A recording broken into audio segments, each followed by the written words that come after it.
All right, everyone, welcome back once again to this Beefcast presentation for the first time in a little while in association with IvD Yogi Time, bringing you IvD Yogi Time Tournament number 41, all leagues in all divisions, 32-man double elimination tournament for that big prize pool of $10. Casting with me tonight for, once again, the first time in a long time, is Brandon, a.k.a. Muatorn of Muatorn TV. Buddy, how are you doing? Dude, I'm so good. I'm excited we get to cast it again. It's been a while, dude. It's been too long. Dude, it's been a little while. Yeah. I'm trying to find the correct overlay. There it is. There you go. put on my personal overlay instead of the IvD overlay there for just a brief second. As all 12 of my overlays on XSplit are now filled, and I actually have a second presentation now. So, wow. there's a lot of overlays, man. There's a lot of overlays. I've been busy lately. Apparently. So, yeah. What have you been up to, buddy? Nothing much. Real life stuff. I need to find a new job because I just moved. Oh, so, well, congratulations. just doing that.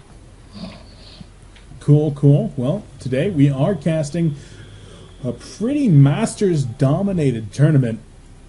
As we'd mentioned, 32-man full bracket. We've even got some Korean players coming in tonight. I'm pretty stoked. This is shaping up to be an awesome tournament, mostly Masters, like I had mentioned. So, very, very cool. But in the top left-hand corner, the Orange Terran, a familiar face here for IvD Yogi Time. He is Hatris. Brandon, his opponent. There you go. Sorry, dude. No, okay. I was just going to tell you to introduce him, man. You were ahead of me. I know, man. I was on the ball, and you were slightly less on the ball. I've been casting with a bunch of people like that I do one-off casts with lately. I forgot how much chemistry you and I had. I don't have to tell man. you. We just know. We just did this for like a month straight. Yeah. Like, all right. Damn near every day. Anyway, in the bottom right, we have the purple. I think this is yes, purple OpTiK. I'm gonna say Coyote. I think OpTiK it's Coyote. Yeah, Coyote. How do we call it Coyote in Alberta? Yeah, that's Coyote down here in America. America. Yeah. Coyote killed my cat, actually. Sad days. Really? Sad days. Yeah, that is sad. That was a long time ago, but still a little bit sour about that coyote killing my cat. Yeah, dude, that's messed up. Stupid coyote. Well, ZVT here on Ohana. Definitely a pretty cool matchup. OpTiKcoyote, we looked over his stats a little bit earlier. We know all about Hatris. Hatris, definitely your standard macro Terran. Mid-masters, mid to high masters. Very strong player. OpTiKcoyote, though, looking like he is a very strong player as well, and might just give Hatris a run for his money here on Ohana. What do you think about that?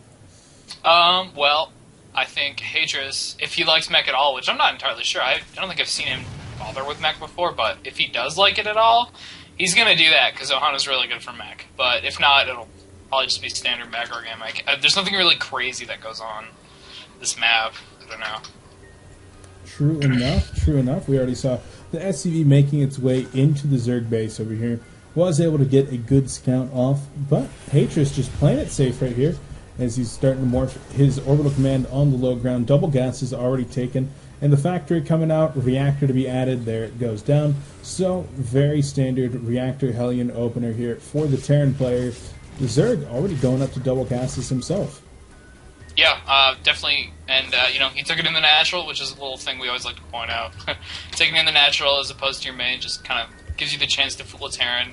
Costs you absolutely nothing, so the risk reward there is just really good for taking gas in the natural. Hatris has also, like you said, started that factory, but he's also started a second factory now.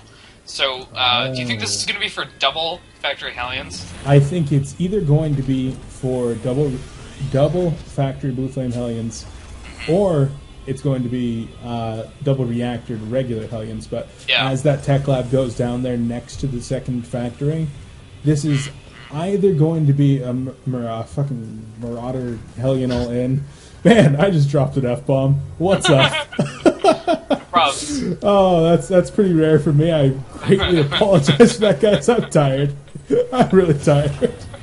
That's pretty good. But it's either going to be a Marauder Hellion all in, or it's going to be Blue Flame Hellions. Looks like Blue Flame. Yeah, definitely going to be Blue Flame. And this is an opening that we saw a lot from MVP a few weeks ago in the GSL Finals versus Life. Yeah, he did. I think it was like 3 or 4 games he did this, and then the other games he did just Hellion Banshees. So, considering every single game he opened Hellions, and he's pretty much the best Terran, I'm thinking this is a good choice. All right. Yeah, Blue Flame Hellions definitely going to be very strong against a Zerg. Now, the good thing here for OpTiKcoyote is he's had that Overlord in the base. He's able to get a good scout on that. If we actually take a look at his vision right now, the Overlord already scouted that tech lab working with the factory, and he's going to spot the Hellion coming out of that. So that's a perfect giveaway that it is going to be Blue Flame Hellion. And he's already gotten the Roach Warren, the lair already completing, Roach speed on the way, and strong creep spread. So Blue Flame Hellion's definitely not going to do a ton of damage to the Zerg player. Yeah, he's even put his Roach Warren and his Evo Chamber in a position that, with his Queens, he can fully wall this, and actually, you know, he's in a position here where he might just take 0 damage to Blue Flame Hellions. This could be trouble for Hatris.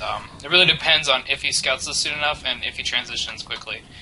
The 2 more factories have gone down in the main, but when you do this kind of build... Oh, never mind, there's some Hellions running into the natural. Can they get in? No! So those Roaches are here pinning them in.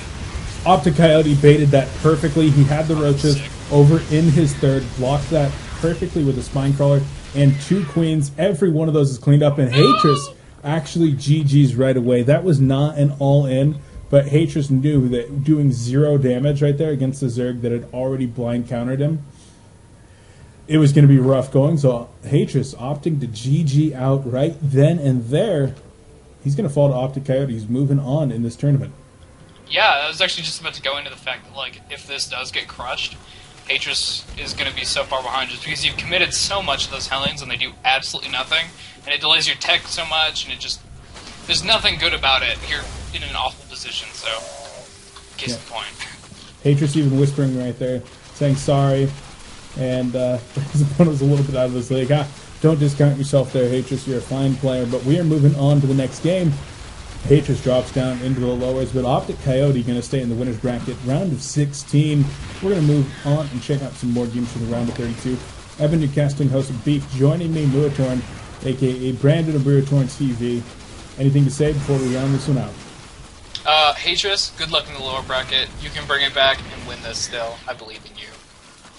I echo those sentiments. We're off. Thanks for watching. Catch you there.